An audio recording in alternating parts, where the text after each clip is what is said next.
Malaysia অবৈধ প্রবাসীদের জন্য আসতে পারে বড় একটা সুখবর। আসসালামু আলাইকুম। আপনারা ইতিমধ্যে জানেন যে মালয়েশিয়াতে সচরাচর কিন্তু অনেক বড় বড় অপারেশন হইতেছে অবৈধ প্রবাসীদের জন্য। আপনাদের জন্য সুখবর, গত 22 তারিখ থেকে, মানে এই ফেব্রুয়ারির 22 তারিখ থেকে কিন্তু মালয়েশিয়া ইমিগ্রেশন কর্তৃক যে বড় বড় অপারেশনগুলো ছিল এটা কিন্তু ইমিগ্রেশন কর্তৃক এটা বন্ধ রাখা হয়েছে বা বন্ধ হয়ে গেছে।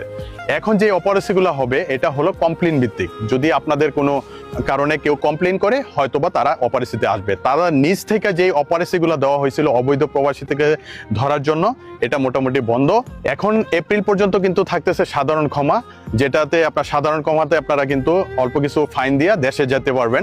তো আপনারাও একটু ধৈর্য ধরে থাকেন।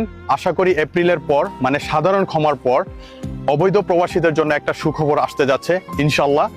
আর এটা সুখবরটা এটাই হবে, হয়তোবা অবৈধ প্রবাসীদেরকে বৈধকরণের একটা সুযোগ দিতে পারে। তো সবাই একটু সাবধানে থাকবেন, সবাই ভালো থাকবেন। আসসালামু আলাইকুম।